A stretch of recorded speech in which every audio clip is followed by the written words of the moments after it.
Ui. Ui.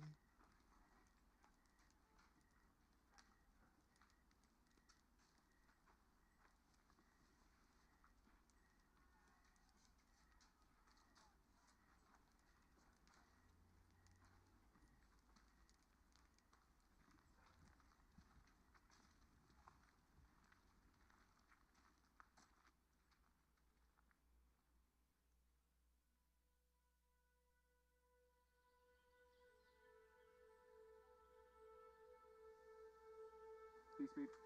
I can start at the beginning.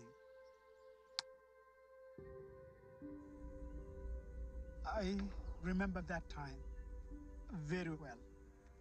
I lived in a small hut together with my little brothers and my mother and a father.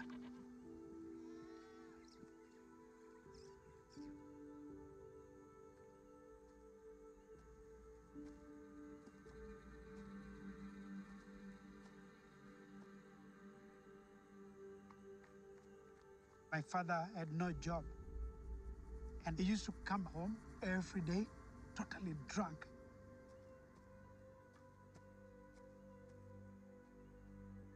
I was just a little boy. I did not know what was happening and what was going to happen.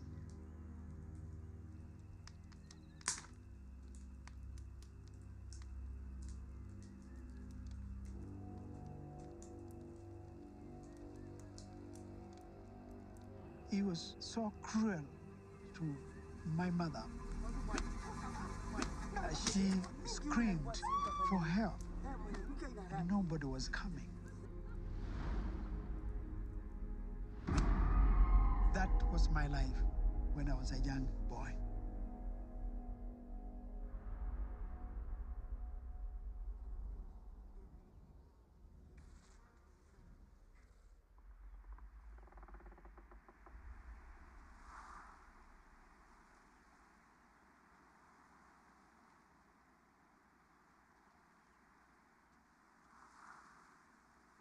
I woke up,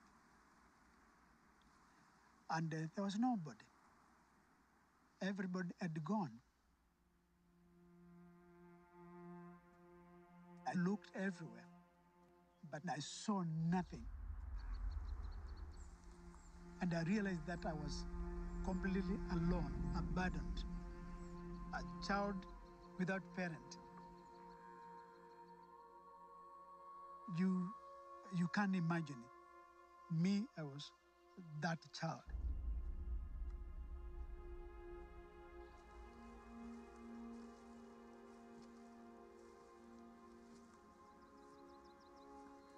I can remember I went to my uncle, was a drunkard, and I was so hungry. And my uncle said, no. And they said, off you go. You go.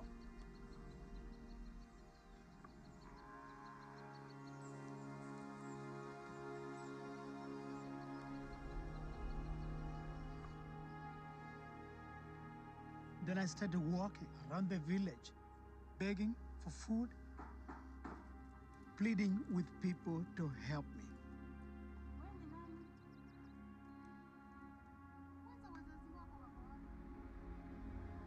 For about 10 years, I kept on begging.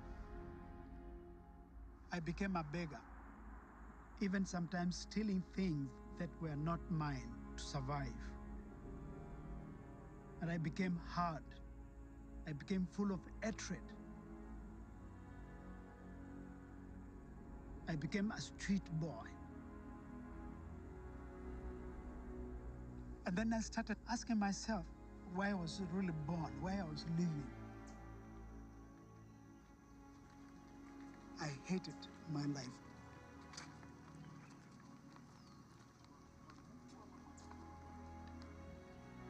And I thought, I don't really deserve to live in this kind of life. And I wanted to take away my life because there was no meaning.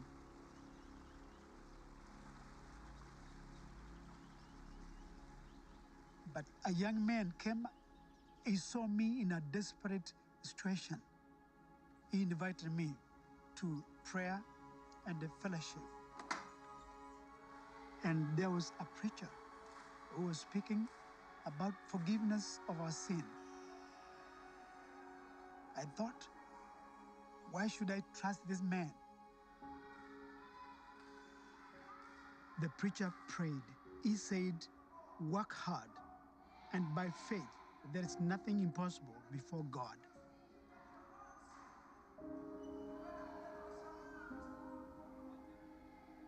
This struck in my mind, and the new hope was planted in my heart.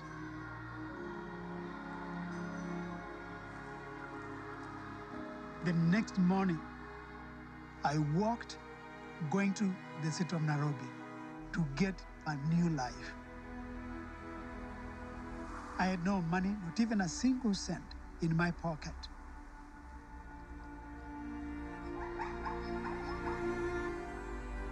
It took me about 3.5 days.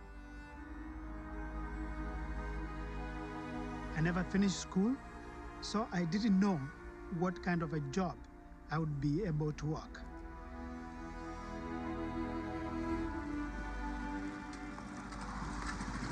I landed to Nairobi, where there are people with money, those who have power, those who have jobs. But nobody was ready to help me. And then I was just looking at everybody, and they look at me and then said, what are you doing here? You need to go and look for a job. You cannot beg. I cannot give you money.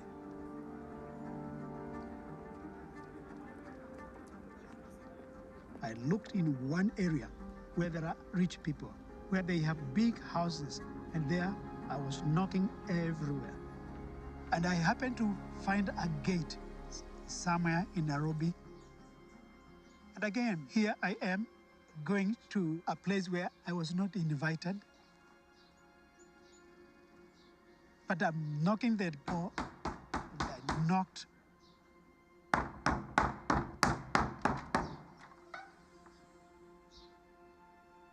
The lady asked me, why are you disturbing us here? You are knocking the gate. What do you want me to do for you?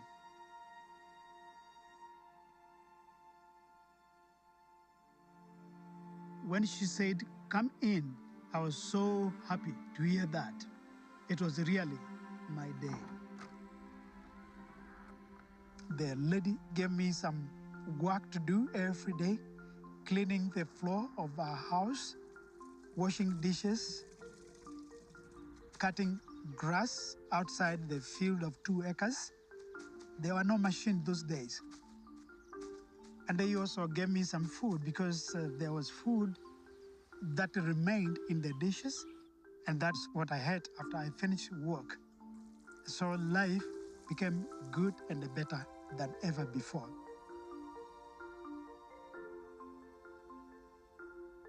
And so after 6 months, this Indian woman, she spoke to her husband, who was the CEO of a very big farming company. And I was promoted to manager, dealing with over 800 workers. And I bought a very nice shirt, and I was able to save some money.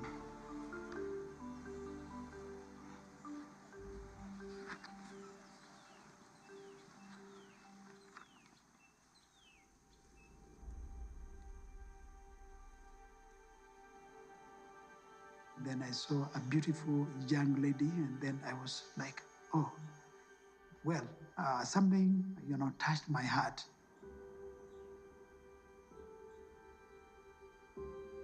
And I've never talked about it. I was afraid about women. I had no confidence of myself being able to be loved. And now there's a smile. I have a courage to talk to this young lady. And that went so well.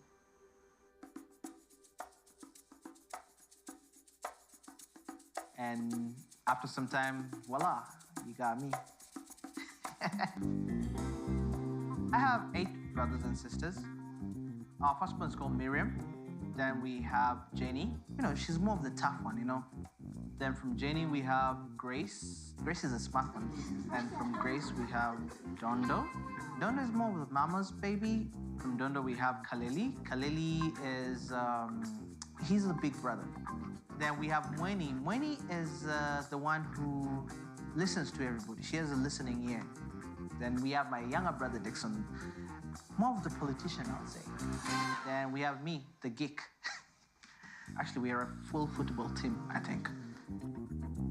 I was so happy. I have a family, I have a car, I had a dream. I want to do business, make money and make money.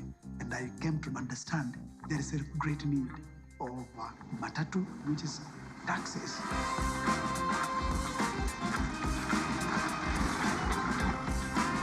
He used to carry us to Eldoret, 40 kilometers away. The first vehicle really on that route. And he used to charge only 2 shillings and 40 cents, 50 cents, which is really, today it's a journey of about 300 shillings.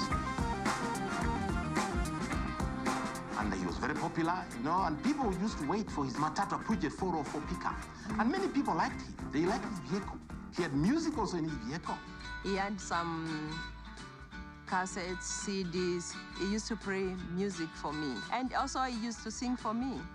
He was singing the Jim Leaves. Jim Leaves, Kita Davis, Dolly Parton, Kenny Rogers, Don Williams. And there's so many rock and roll, you know, so many good music. And then everybody like to go with my car. You're walking on quicksand, walk slow. Billy, Billy, bye, oh, watch what you say. A pretty girl will get you one of these days.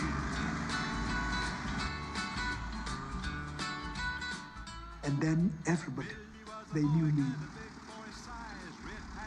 Mullyways. Mullyways. Mullyways was my trademark. Mullyways. You know, he was so proud of it. The chief got mad, this nearly And he would drive for endless days without sleeping, working hard so he could buy another matatu. And he bought another one and another one. After that, he had a fleet of buses that he was in charge of, and he did not need to drive them anymore. He had people driving for him, making money for him. In 1987, he formed Mullyways Agencies Limited. And then he moved to the next level of business. He was selling tires. He had a welding company. He had a car parts shop. From then, he opened his own insurance company. From the insurance company, he moved to real estate. Mullyways Real Estate. And out of this, the real estate, you remain with about 20%, 30%, and that you put it in your pocket. You really feel good.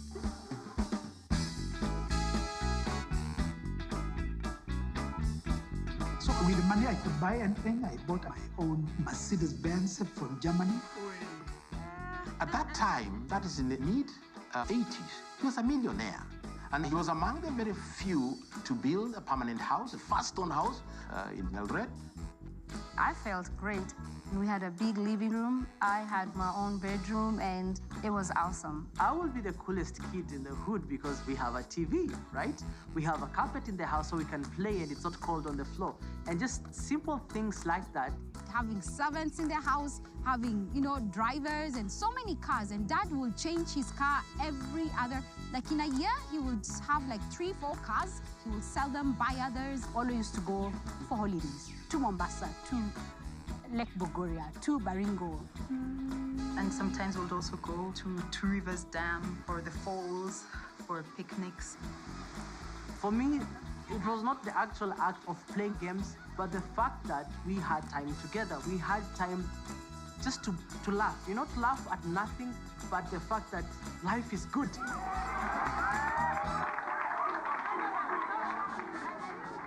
But it was becoming more and more. And the more I did, then the more I also got profit, and there is no end. The more you get, then the more you want to have more. That is the nature of people. We lived a life of riches because we were on top of the class. We had parties and dinners. Visitors that used to come. It was wonderful just to be feeling so influential. That's the class of people we were in. My dad was the great Gatsby of Kenya. And it was really so good. I got connected to some of these people who were also rich, and they owned Total Oil Products, and they were looking for a prominent person to sell and distribute their products. I really realized the value of having money. It's more than anything else that you can think of. It's having the power in your hand. And then my dad had a monopoly in oil and gas. Really, it does not get any better than that. Like, where else do you want to go from there? I traveled to Europe for business, traveling in different parts of the world, traveled also to New York when they used to have the Twin Towers. I remember going up almost to the top and then just seeing the city. I really felt like, it was my time. Coming right from the bottom to the highest point to become the supplier of oil, gas in the whole of Western Kenya. And always when I remember that, I see the impossible becoming possible.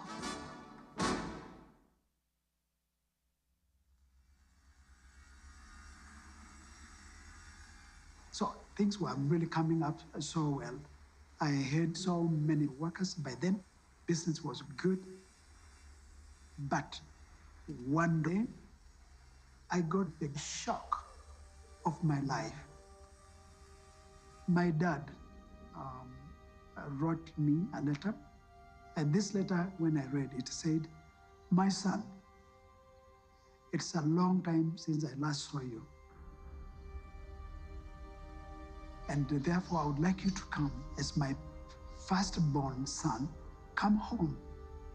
There are things of great importance that you need to come and address here." And so my mind was going round and round, not knowing what to do.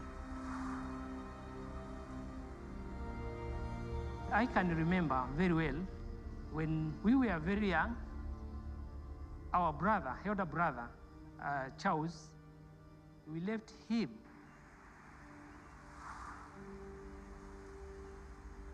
We were forced to go to look for a piece of land. We left him behind. Pazi o manda ideka.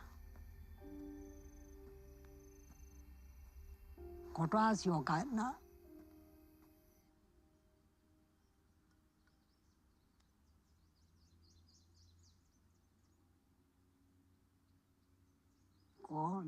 Konda doi enja na yo. Konda yo na dina. Undu mama wato iwe ninja.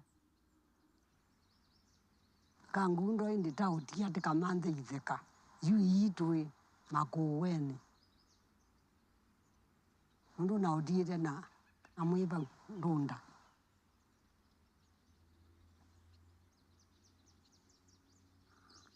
This was very hard for me. The letter that I got pleaded with me to come and intervene. I thought about it and I shared with my wife. Then I decided to go there. And I found my father was in so much trouble. He owed money to the village, but he could not pay anything. So the people in the village had a big meeting. My father was put down on the ground. Then I was asked by the chief, "What do you want us to do?" And then I said, "Do what you want." During that time, these people were furious and they were saying, "Beat him, punish him. He has done so bad to this woman." But the way my father was crying down there, that made me upset. Then I looked at the chief. I said, "Please," I said, "stop." I said, "I'm ready. I am ready to pay what they needed so that my father could be saved."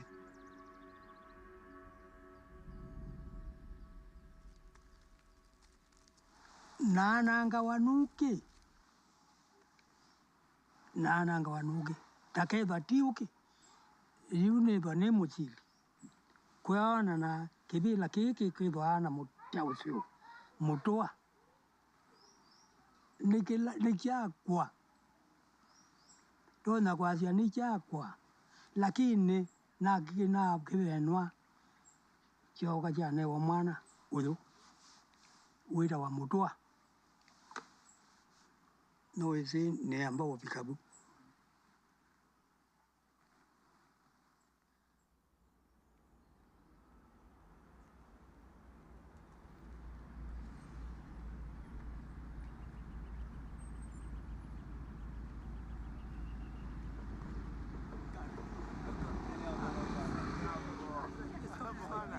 This way. Mzee, zile pesa mzee. Zile pesa mzee. Zile pesa tafadhali, zile pesa mzee. Zile pesa mzee. Kwa nini umefanya? This is how we used to survive on the street. In some instances, we'll help people to park their car. We'll guide them as they are parking, and in exchange, they have to give us money. Mimi sina pesa. Mimi sina pesa. Sasa mnanisumbua nyinyi. Nini mnataka? I can't count the number of times I've stabbed other boys and women when we want to steal from them and they are resisting. And this is a man who is rich by all standards. I can say he was a millionaire.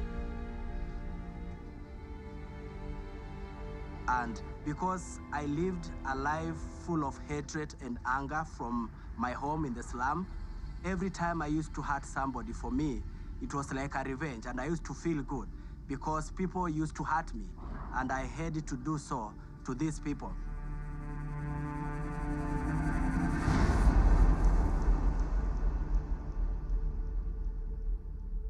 And when he comes out, his car is gone. So what can he do? He goes and reports it in the police station. My car is stolen. And that evening, he has to go back. Public transportation. Probably in one of his buses.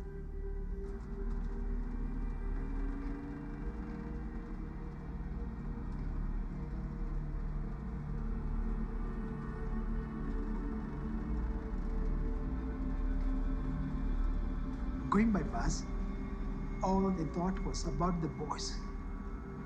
Why didn't I give these young people money? I am not feeling well. I became sick. I saw faces of me inside them. I saw myself. I was really disturbed. But something was building in my heart. Sasa wakati huo ndio mambo yalizidi sana. Akajisikia ameumia sana moyoni. Siku moja alienda kazini, akaenda akafanya kazi, akashindwa. I was really tormented by these boys in the street. And I could not work anymore. And then I told my secretary, I told her that I was going home. I drove from my office and kept on driving and driving. I did not know where I was going. I found myself far away. And there, I stopped my car and then started crying in the car. I cried, questioning God, why have you done this to me? With all the wealth that I had, why is it that God wanted me to take me back again to the poverty? 4 hours in the car, I struggled with God.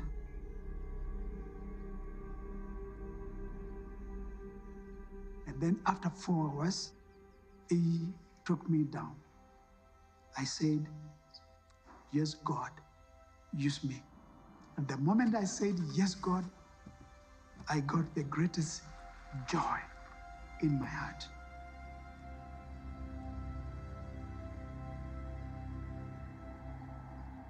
I remember him coming home, and then he comes in and he sits down And I noticed something is different about him. Every evening, we had dinner together as a family. And the night that Dad told us, we were sitting as always. Dad asked us, how was your day? And everybody will say, one by one, will say how your day was in school. And then finally, Dad says, I have been thinking and praying about something for so long, and I'm wondering, so is it another holiday? This is exciting. The words that followed just completely shocked me. I will never, ever do business again. I told them, I will never, ever work for money.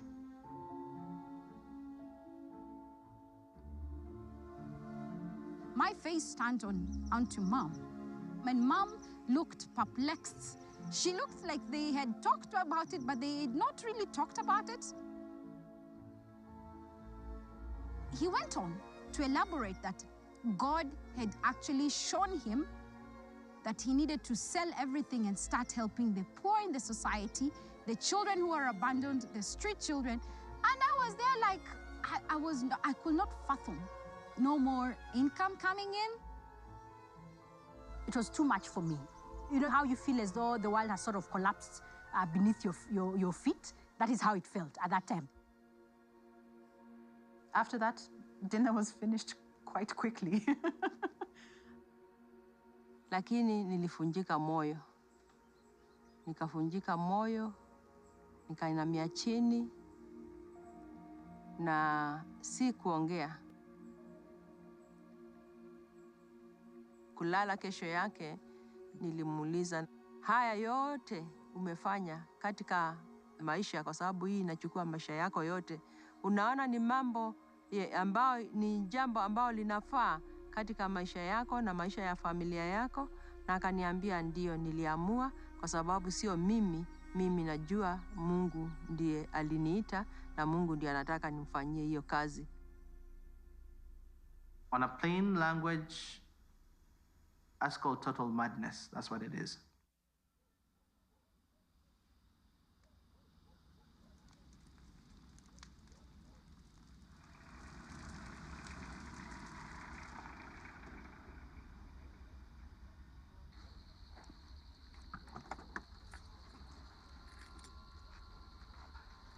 In the street, you're not sure whether you're gonna wake up the next morning.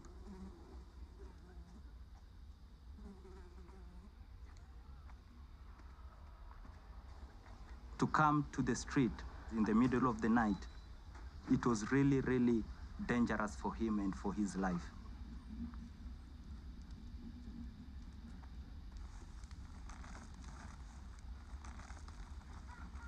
By then, we had already smoked marijuana, had taken some heroin, and we were carrying knives, and we were sniffing gasoline. So any slight mistake, then that could have been the end of his life.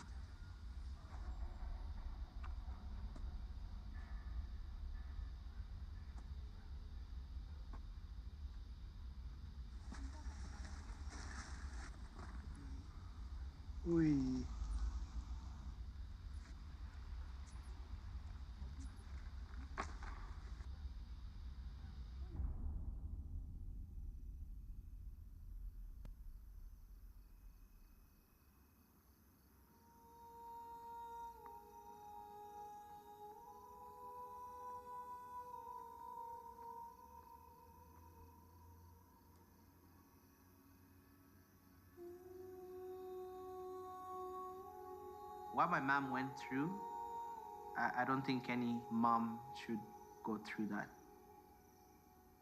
You marry into a secure family whereby you know your kids will be provided for until your husband goes and decides to sell everything. You know, how do you let go of what you hold dearly? And how do you decide when to share your love?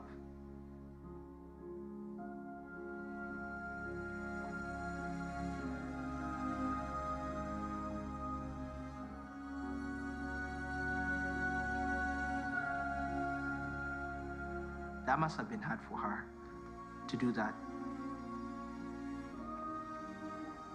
Somewhere in the back of her head, she must have gone, well, what am I gonna do when the money runs out? But she did it anyways.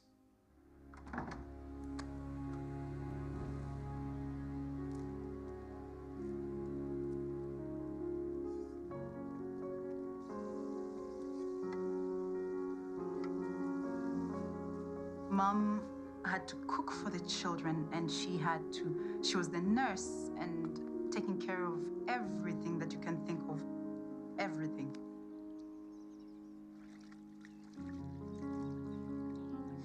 I was the one who was taking care for the children. I would wash their clothes and cook for them, give them the medicine when they were sick. It is very hard work, but I didn't get tired because I loved the family. Yeah, and I loved my husband. Yeah. Initially, we had 3 children, 4 children, and the number kept on growing, and now our family was suddenly bigger. From nowhere. I went to the street, then I brought them every day.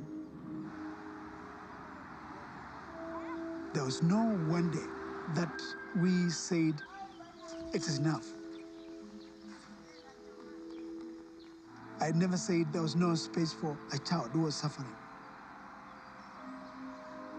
As the days progressed, I was praying in my heart that this will not be true, that Dad was just joking and he would continue working. I thought he will not shut everything down.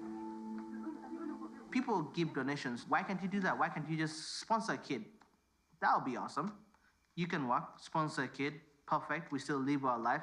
Everyone's comfortable. But he actually stopped all the businesses. He started selling stuff. He started closing shop, and people called him crazy. He brings his Mercedes Benz with loaves of bread in it, and there he meets these little children in the streets.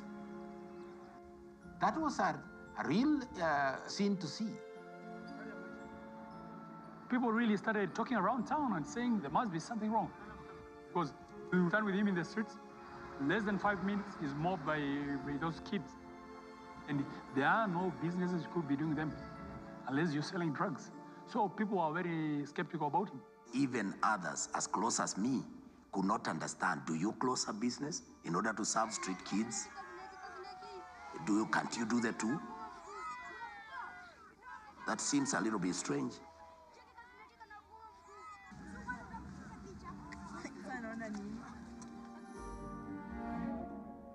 He didn't tell us that he was bringing the children in our house to share with us. I think that was really, really rude of him. They smelled so bad. They had lice on them, tattered clothes and no shoes. They broke the toilet. How that happened, I do not know. I don't know that. I think they were just stepping on the toilet and they broke it. I despised them because Mom suddenly was taking time to go and bathe them. They were given one of the rooms in our house.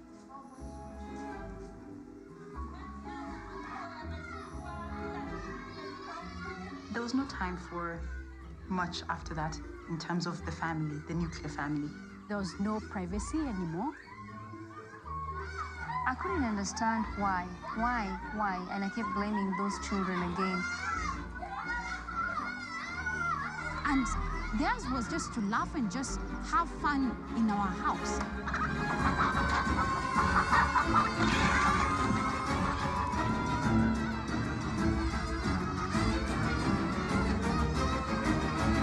Half the time it was, Mom, this is happening, Mom, this is happening, Mom. And they were playing with stones and playing with all sorts of things and breaking our windows. They were swinging on curtains, they were climbing on walls. That was unheard of before they came. The house was meticulously clean every day.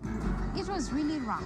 And the children became now 100 suddenly, and we had to share some of the rooms with them. Because the kids were so many, I went to the street, brought more. Of course, he brought more children and more children and more children. And Now he had to extend the house so that they had enough space for the children.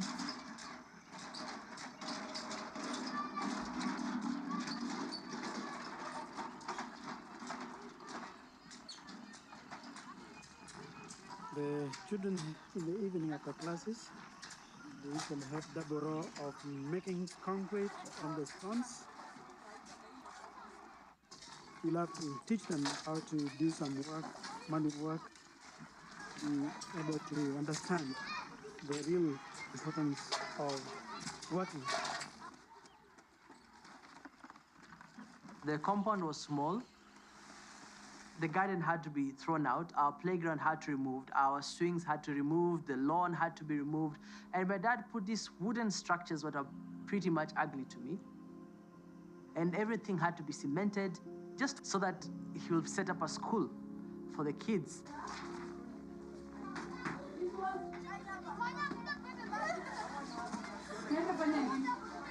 And I remember I had a favorite dress. It was yellow in color.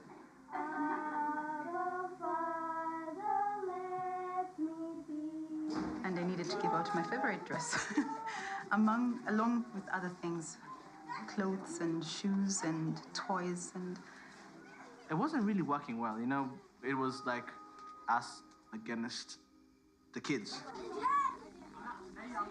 They were rough, they would fight between themselves, they want to fight with us. It was not good. I don't remember one day that my own children were happy at all.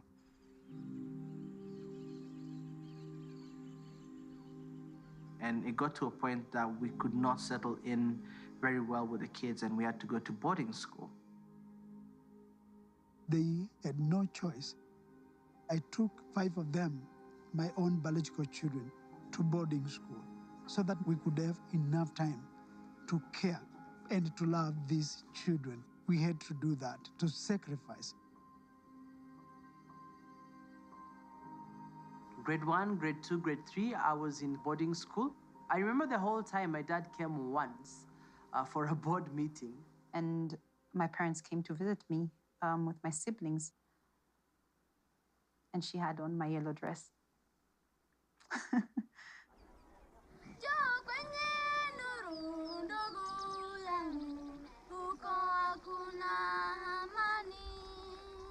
I felt like he had kicked us out. He had abandoned us so he could spend time with these other kids who did not even belong to him. I felt angry. I really felt angry because I was wondering, who are these children anyway? Why can't their parents give them the things that they're taking from me?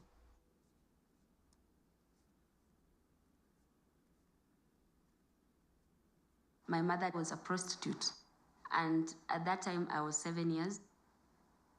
And my mother could come home drunk, and she could bring some men in the house, maybe 2 men, 1 for her, and she could bring 1 for me. And when I refused, she could start beating me. Babangu akakuja akanirep nikiwa mdogo. Hapo mamangu akapata damu kwa nyumba imejaa. Akachukua nini mbao hizi zinajenganga desk. Akanigonga akiniuliza nani alinifanyia hivyo. Nikamwambia ni anko yangu. Babangu alikuwa ameniambia nisimseme.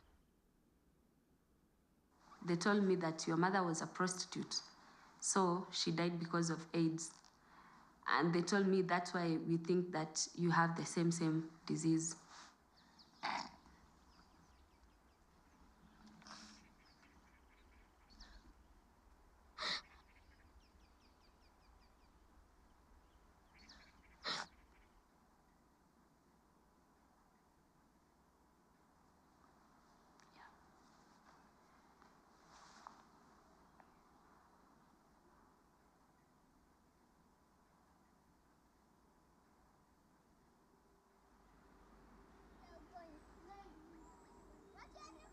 They brought me to Eldoret, where the other kids were.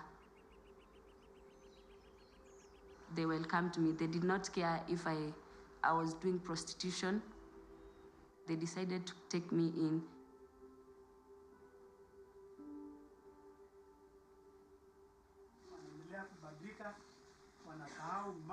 I was amazed to see all the kids. There were so many kids calling dad, their dad. So I was wondering which kind of the family is this. First time I met Charles, one of the first things that stood out was just his smile. He was just welcoming. And he would look at you straight in the eye and only say, "Hoi!" It's a sign of peace. And you see that he's come to bring good. And then he took us to his home. He came and welcomed me. He smiled, big smile. It was so broad, it was so warm. And you see that he was a father looking down. And he said, "Welcome, this is your family now. These are all your brothers and sisters." It was a moment that I cannot explain. I've never lived in a nice house, given nice food. I've never met my biological dad, and here is a man saying that he was going to take care of us.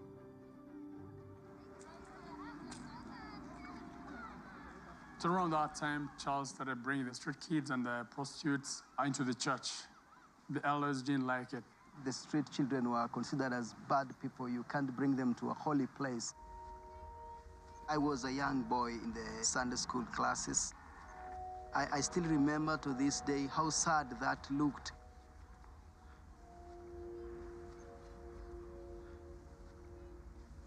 And one of the elders asked them to go out because those are bad people and we are good people.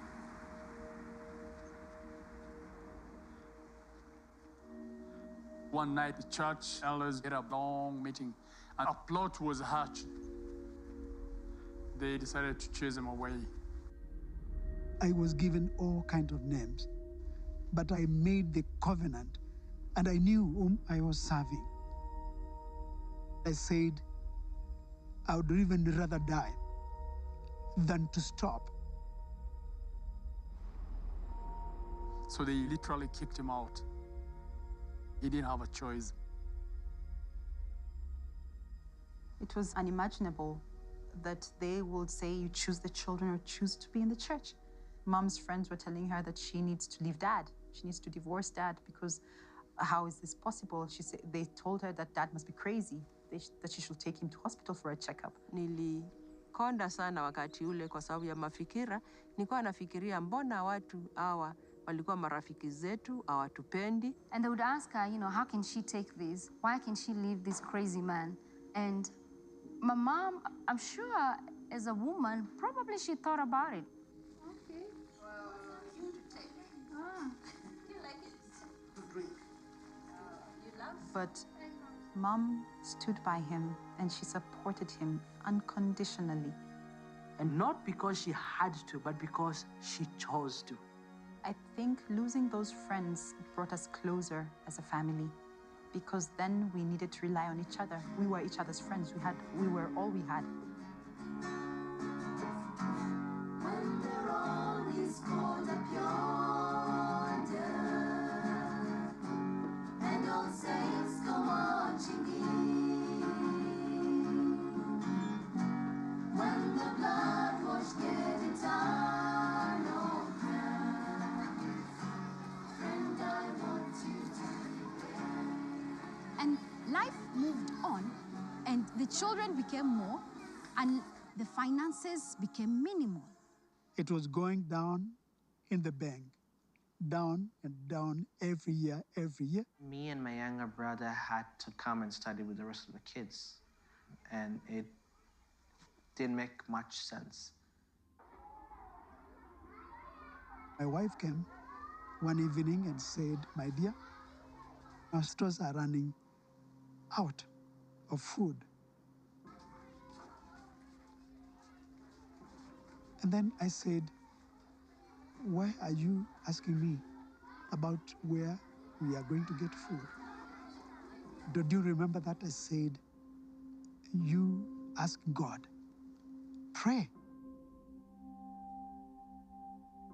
Na na nikaanza kulia nikiuliza sasa watoto nitawapea nini? Nitawafanyia nini? Watoto wengi wamejaa hapa na sasa nitafanya nini? It was no point of return. I thought, what are we going to do now?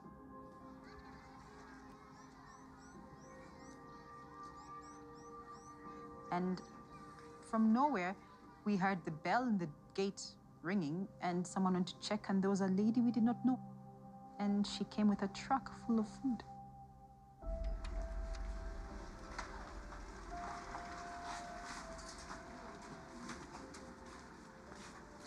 I was speechless. But this lady said, here, this is for you. A donation for the first time.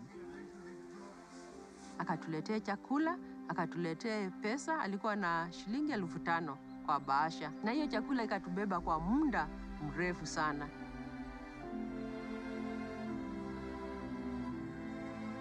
And even for us that were watching him and listening to him, we were all amazed. But we watched, and with the passing of the day, these children became more and more responsive, more and more obedient, more like family. They respected him, each of them calling him dad, calling Mrs. Muli mom, and we saw a very significant change in their lives. And he began to train those kids to be responsible. For example, teaching metalwork and woodwork, tailoring, both adult and children's clothes, and even gardening to bring up some vegetables right on the compound. That's why I think now I can say Muli children, not just home, but family. And in family, you teach everything. It got to a point where there was no more room for more kids in the compound. Everyone was brushing shoulders with each other. Sasa wakati ule tukafikiria ni wapi tunaweza lete watoto ama ni wapi tunaweza jengea watoto. Tukakumbuka tuko na mali yetu hapa Ndalani, tuje hapa wakati tunaseeka nyumba ya retirement. And so kids got in a bus and boom, the move started. Muli Children's Family. We started our journey. We drove all the way via Nairobi, Thika, and then to Ndalani.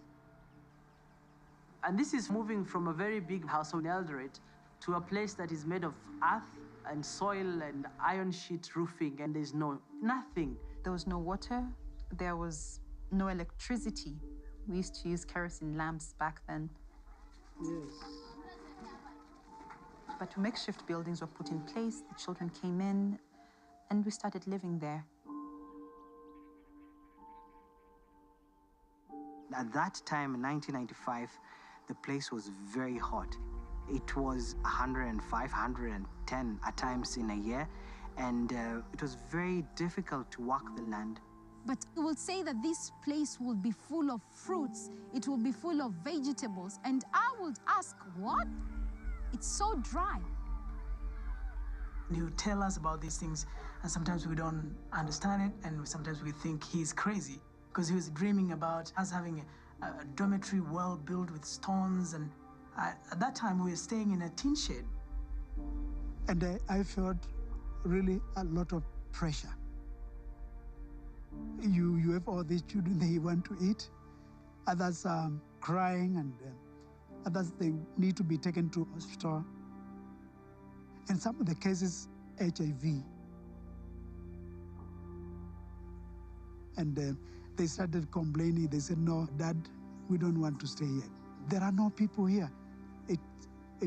We are in the desert, you know, and they wanted to run away. So some children left Ndalani to go sniff glue in the streets. Cocaine, heroin, glue, alcohol, bang, name it.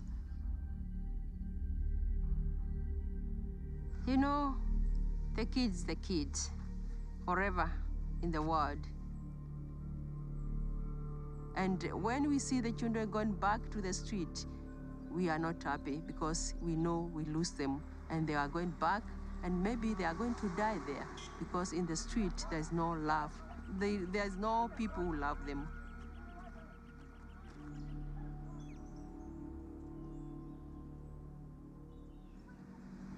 I always go back along the street, in the slum, everywhere, looking for them. And then when I find them, they always said, "We cannot believe it. This must be a dream." I tell them, "Please, this is your home."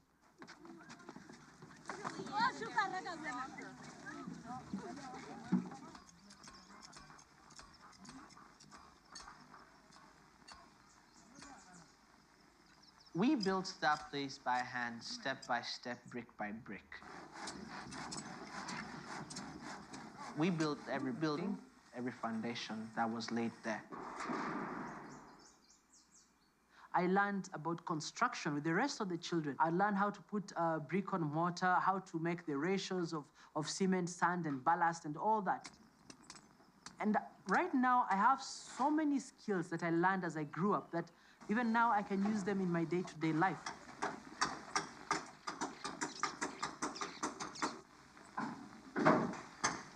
And we continue to do that, training the boys how to build, not only building houses, but bridge. The bridge back here, we have started over the last 2 weeks now.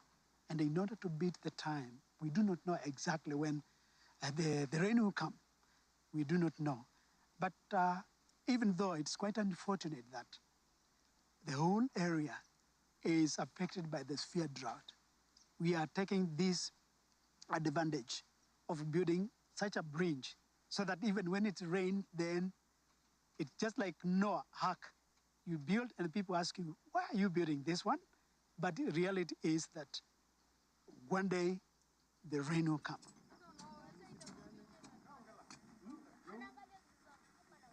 During the drought, we did not have any water that we could boil from the river. So he had to drive 4 hours every day to Nairobi to get water so that the kids here could have water to drink.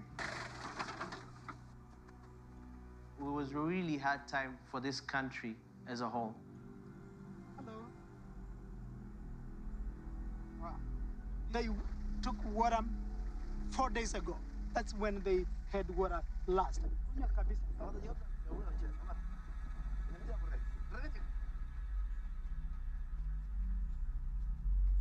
Those people were really dying by drinking bad water that they were trying to dig along the riverside when there was no water flowing, and they were dying. Tulikuwa tunachota maji ya mtoni, tunachemsha, watoto wanakunywa. Wakati tulikuwa hapa, watoto walianza kugonjeka, typhoid.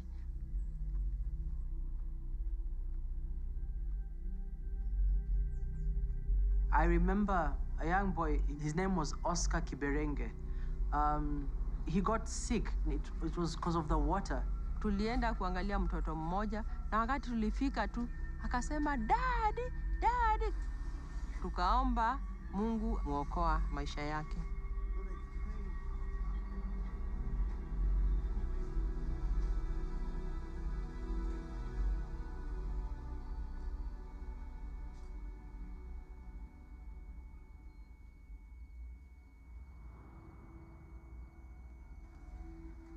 He was very low during that time.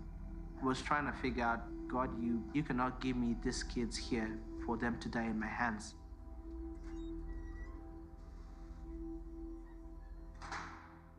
I remember Dad and Mom praying about it, and Dad crying, praying, saying he was begging for water. And then one night, he woke up, he woke Mom up, and they went outside.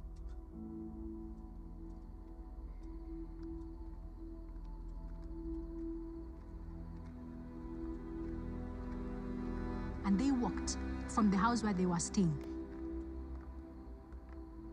And he felt a voice telling him to walk up straight, turn, and that's the place where water will come.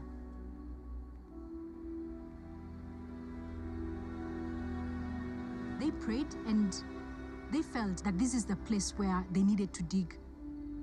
He believed there is water there. And they prayed, and the work started the next day.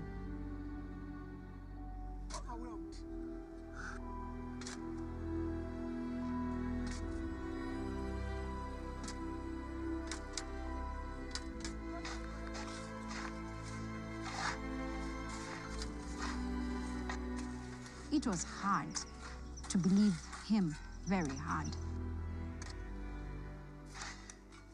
Most of the workers did not believe it, so they did not want to start digging. They refused actually to be part of it. And as the kids, we came and we started digging. When we started digging, my brother, Dixon, and Isaac, they dug for the water. Now, this is after trying to dig a couple of boreholes with machines going a couple of 100 feet down to get water, and we do not have any water. And this guy goes like, you know, we need to grab a couple of mattocks and start digging. That is total craziness. Most of us not believing. We started digging for a couple of days, and we dug, and we got to this hard rock. It's a volcanic rock. And, you know, we called my dad and we told him, we've dug your vision, and this is where it's taking us. We have a rock, and there's no water, so, you know, what should we do? My dad says, I was shown water here, and just keep on digging.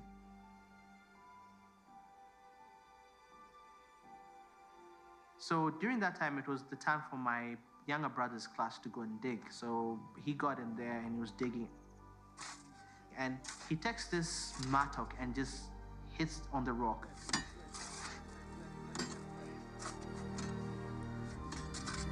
And all of a sudden, water got out.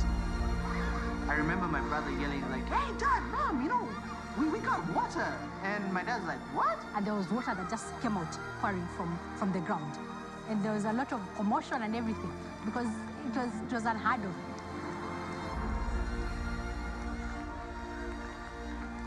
And, you know, they started shouting. They're shouting, Maji. Maji means water. They were shouting, water, water, because it was actually coming.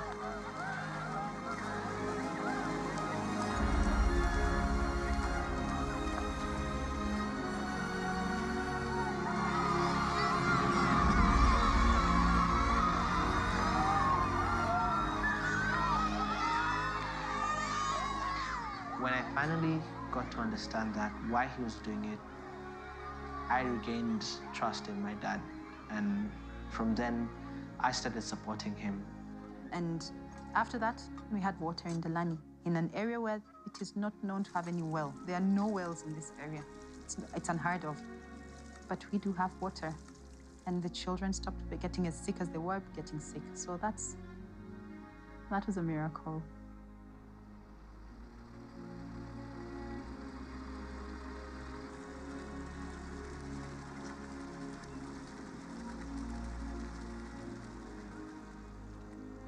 A water purification system was set up, and from that there was a water tower that was constructed, and this was able to supply water not only to the children, but also we got water also for the use in the farm, and that's where it began. And over a period of time, the number of children grew all the way to more than a couple of hundreds to 1,000, and the need to feed the children was very high. And Dad was thinking on how to be self-sustaining, and that's where the farming part really took a different turn. The idea of us being able to be self-reliant was a very paramount aspect of how my father was viewing the entire project. You know, people in Africa, in Kenya, they owe even the government, they depend on donation from the Western world. And then I always feel like, what can we do as Africans to change that attitude? My father noticed that and started to think through how he could do something differently to be able to complement the donations that we were having. Because I used to beg, you know. A beggar has got no choice. That's something I hated.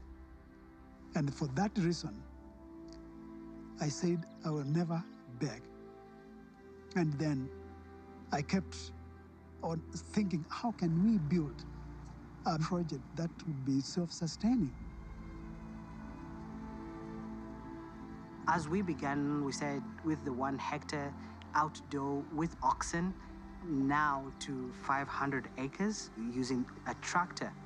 And right now, as we're seated here, we're looking at crops that are growing so well. Production is so many times the conventional outdoor production.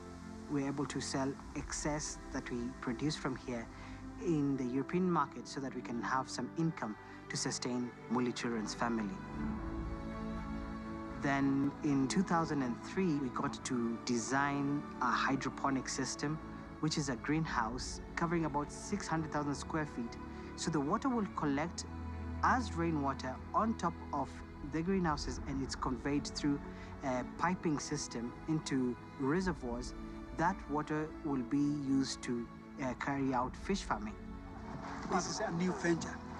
We are trying to put up some fishes here. On my right is 2,000, a small dam here.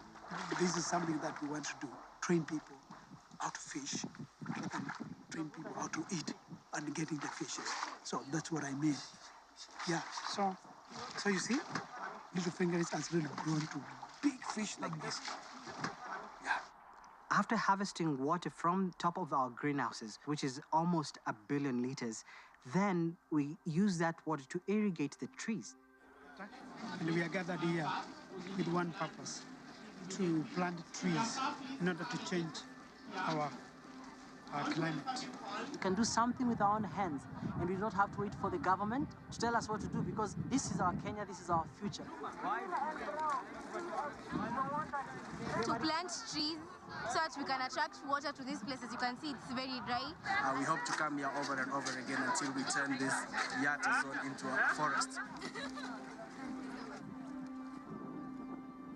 Since 2004, we've planted over 1.5 billion trees in this property alone. The water goes up and forms the clouds, and from forming the clouds, we have rainfall. With trees being planted annually, we have been able to create a microclimate, and therefore we have more regular rainfall.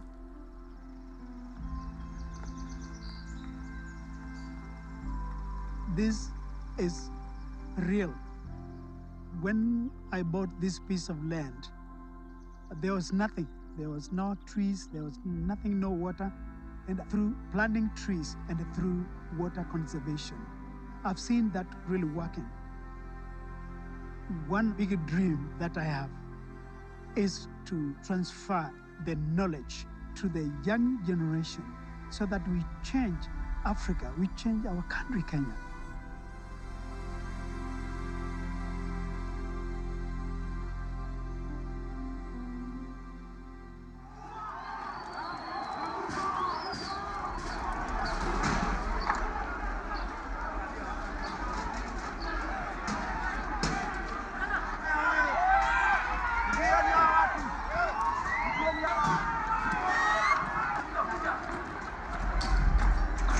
This is what's been unleashed in Kenya.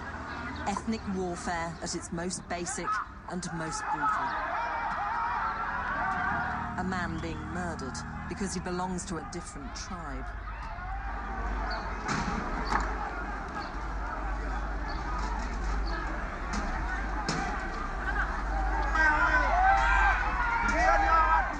I remember we were sitting watching TV, and Kenya was burning.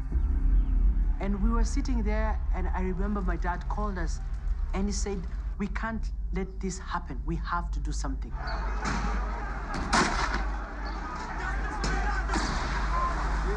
The government, they were overwhelmed completely. And the children did not have food. Dad had said, if we don't step in, children are going to die.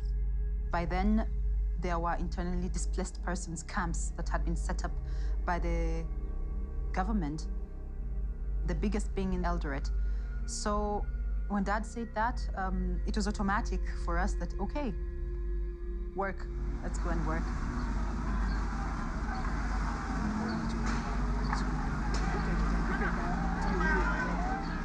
I remember very well that day in the bus. Buses had been burnt on the side of the road. There were dead bodies everywhere. We were also scared. What if we get killed ourselves? The authorities there did not want Dad to actually come in because they felt that they had control. But Dad, he said, even if you refuse me to bring food, I'll still bring food. That is how we started.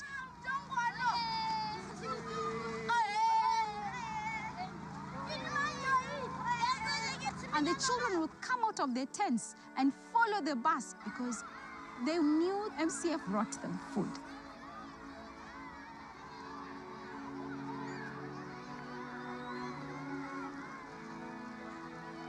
For a whole year, the year 2008, we gave out food to these children.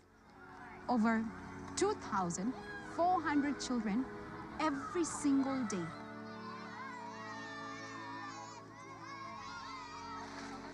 We ended up working with the Red Cross. And we got some of the children from the IDP camps, and some of them came to MCF, where they now have a family.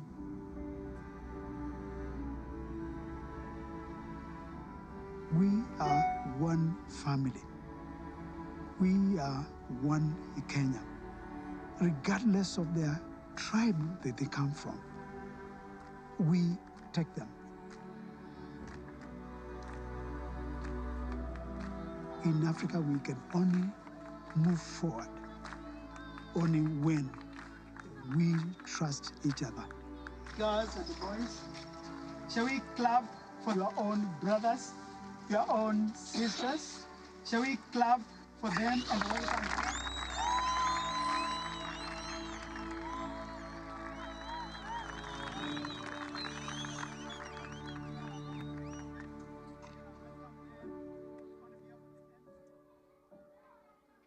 MCF never stops growing. Every time you have, disasters happening, we have post-election violence, parents end up dying, they leave kids, without any parents, we take them.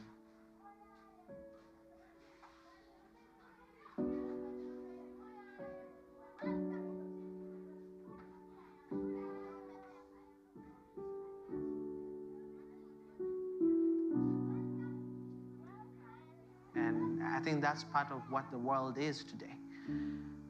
And I don't think there's one day we'll say enough is enough. It's not the kind of business or where you go like, we want to do this for 1 year and we're done. This is a lifetime thing. Dad, we thank God for you coming in this world. May your new age open your opportunities not only to us, but to the world at large. We love you, Dad, and we always cherish what you have made us to be. We are what we are because of you. Alafu hii cake tutaona vile ilivyo, alafu daddy. After high school, Dr. Charles Muli took me to university. After graduating, I went back and did master in psychology. And now I'm working with an NGO based in Atlanta, Georgia, in Marietta. And I realized Dr. Charles Muli dream and prophecy is coming to pass. Currently, we are the defending champions of East, Central, and Southern Africa, and we'll be representing Kenya in the Olympics for martial arts by the end of this year. Out of 935 schools, Muli Children's Family was #1 on national examination. They're becoming doctors, they're becoming teachers, they're becoming managers, they're bankers. It's amazing. Not counting the 84 who are currently in the Kenyan universities and colleges. To Daddy Mule, I appreciate you so much. I'm now in Kabarak University, pursuing a bachelor degree in commerce. They have paid for my school fees. I'm so grateful for them because now I'm taking a Bachelor of Commerce, and I hope when I finish, I'll go back to my place and help my people and my community.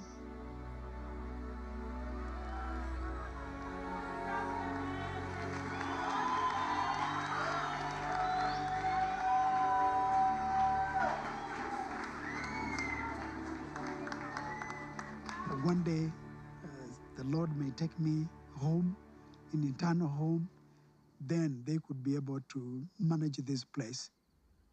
But I don't have one particular person, not even my own son or my own daughters, because this is not my doing, this is not my property, this is not my work. It chose me, like he did to Moses, to be able to do this work faithfully. And that's why over the years now, I'm no longer worried. I cannot tell the world who are those people who would really take over when I am not alive.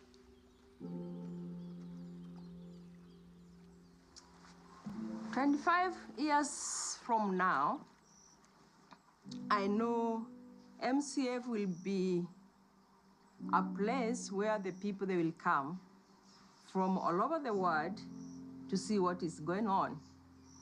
And I know the kids, those who went through in our program, I know there will be big people in the society and also in the Kenya, also in Africa, and maybe in the world.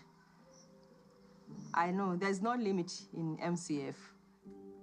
For you to be here, for you to be alive today, it's a miracle.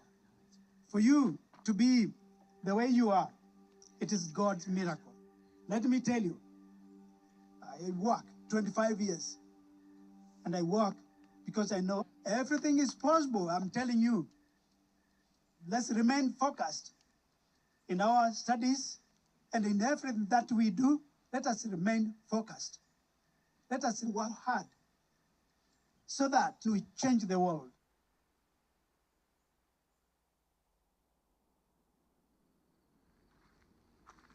At night, my dad ties his shoes up, puts on a coat, gets in a car, and he drives and drives, not somewhere specific, but looks until he sees an orphan sleeping alone in the street.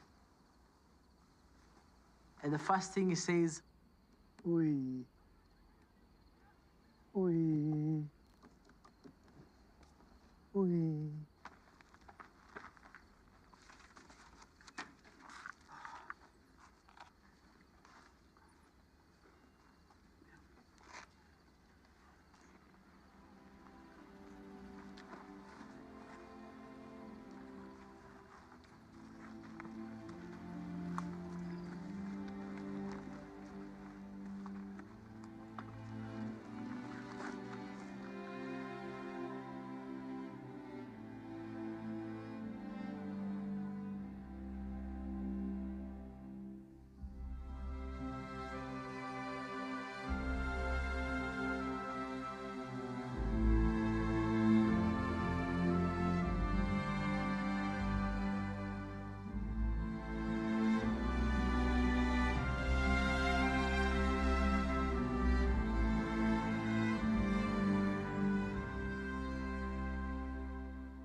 Amen, amen. So how's everybody doing after viewing that, huh? If you're like me, and I guess that's my second time, I'm still crying. It definitely is a tearjerker, right? So after seeing a movie like that, it does make you want to maybe talk a little bit about it and just share some of your thoughts. And we're going to invite up Deaconess Renee in just a moment. We are going to allow people in just a moment to, well, really you can start now, but transitioning on to Zoom. And so I'm just going to read the meeting ID and the passcode that we always use, 573 616 695. So the meeting ID, if you'd like to join us for the conversation on Zoom, 573 616 695. I'm going to read it one more time. Zoom meeting ID 573 616 695. And the passcode 393 960. 393 960. And I'll say it one more time. Passcode 393 960. If you want to join us on Zoom. So before I hand it over to Sister Renee, I'm going to share just what I believe the Lord dropped in my spirit as I was sitting there. And I know all of you have profound thoughts, but what comes to mind is the power of sacrifice. The power of sacrifice. There were 8 children, if I'm not mistaken, and the mother and the father. So because of the sacrifice of 10 people, the slide at the very end said 18,000. So the sacrifice, after they had been to the mountaintop, mind you, it's a little different if you didn't have anything and you gave up nothing. But he had nothing, went all the way to the top, gave it all up, asked his wife and children to give it all up. But that's 10 people that changed the lives of 18,000 and more. Because if you think about just their kids and their kids and their kids, you know, it's 18,000 and counting, if you will. And so, of course, then, because it's Lent season, I'm tying everything to Jesus, of course. And so you, of course, think about his sacrifice and the power of his sacrifice and the benefits that we have. So it's such a challenging movie for me personally, but very encouraging. The power of following God and believing him. So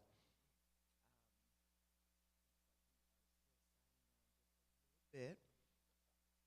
And so I'm still just going to, so that was my thought. I'm going to go ahead before I hand it over to Sister Renee, maybe just give one person or 2 people to just stand up and say one word One word. I'll give you a chance to talk more, but just to kind of, what's your one word if you had to summarize it? Mine was sacrifice. Somebody else. Wow. Amen. Amen. Somebody else. Courage. Courage. Somebody else. One word. Obedience, anointed. Okay, so say it one more time. Resilience. Absolutely. All right, we've got some really good words going there. Okay, amen, amen. I see people still enjoying that popcorn out there. Thanking the deacons board for blessing. Oh, what did I do? Oh, yeah, let's give them, that's excellent. Let's give them a round of applause. Awesome, awesome. Amen, amen, amen. Oh, one more word. Yes. A miracle. Just plain old a miracle. Yes. Yes. Definitely a miracle. Yes, ma'am. Love. Yeah, you had to have some love to do that. Beautiful. Beautiful, beautiful. Yes, Mayor Polk.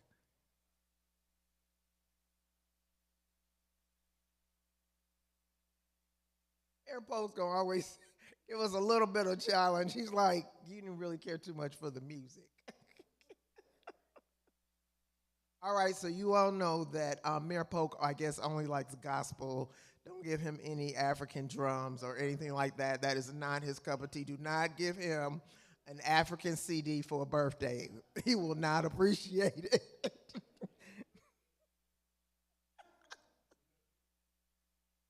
All right, forgiveness, another powerful word. He sure did.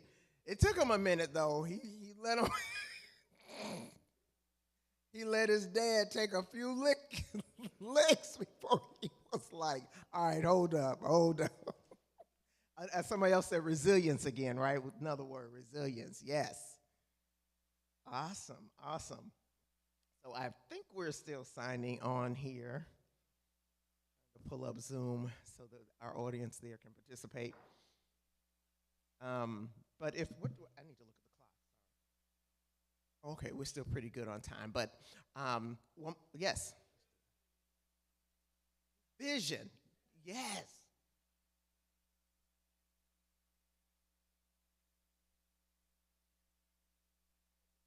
It is on now. All right, so we're going to welcome up Sister Renee, and maybe no one else has just dialed in, which is okay, but we just wanted to have the opportunity there. And I think the green mic is still okay, right? Okay, so yeah.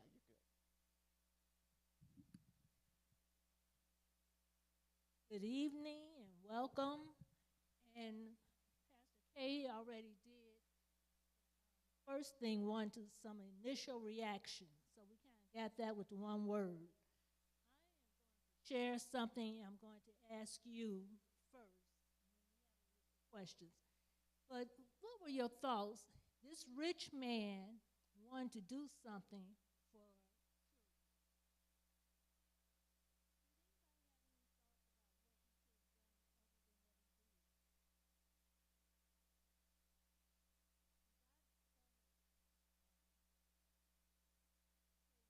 Bell said, give a donation.